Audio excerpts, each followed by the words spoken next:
this is real important because most marriages break up because, believe it or not, appearances. You have to be connected with someone whom you're attracted to.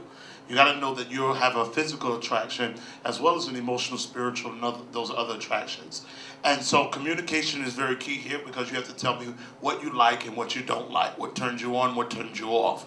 And knowing that, and that I think goes back to one of the things in our first segment, is knowing yourself, knowing what you like, knowing what you don't like, and then communicating that.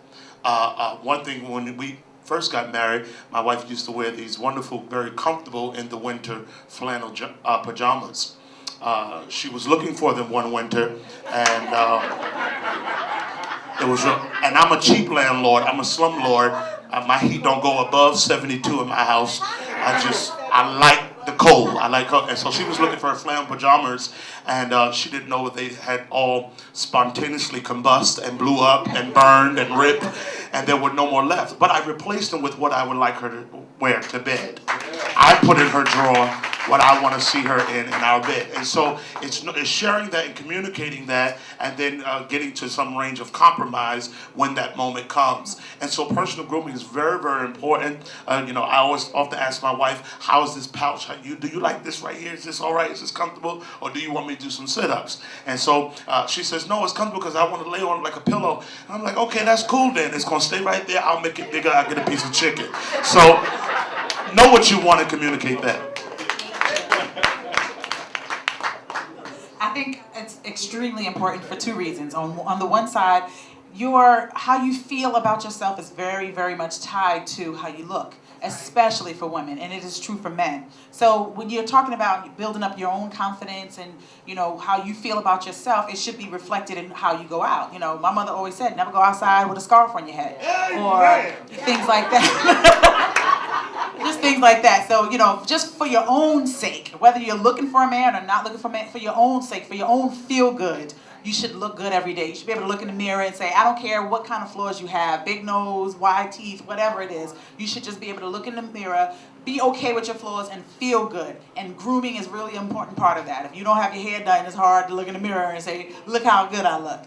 Number two, especially when you're with somebody, not only should you, I agree totally with what he said. You want to look good and you want, have that, keep the fire going in your relationship. But what about when you're not around them? When I go anywhere, I'm a representation of my household, my husband. So the last thing I'm sure that he would want is for me to go somewhere and people go, that's Les' wife? Oh. Yeah, exactly. He must really love her. Exactly. So you shouldn't worry. It shouldn't matter what age you are. I mean, I've seen 80-year-old women strutting, looking good.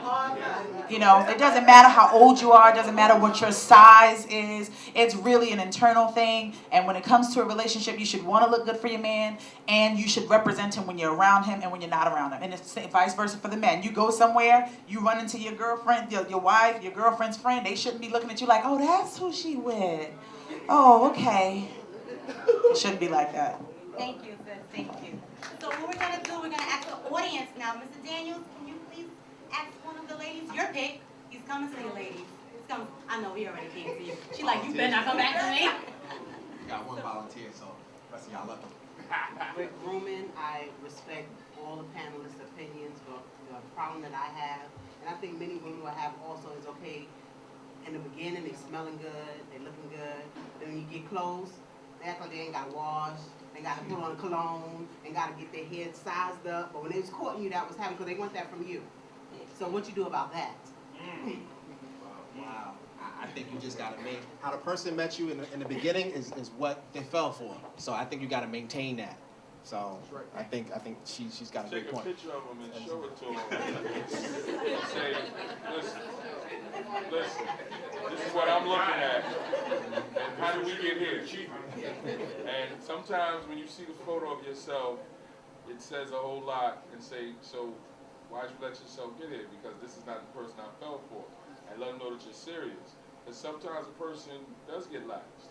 And you got to be honest. And it's back to if you're unhappy because you're looking at something you're no longer attracted to, how long before that turns into something internal for yourself? So the idea is if it takes a picture while he's sleeping, or when he's sitting at the computer, what you take a picture for him? Go on. Send it to him in email. Look, I'll go with you to this tomorrow or something. But you got to at least let him know what's going on. How you get them is how you keep them. Exactly.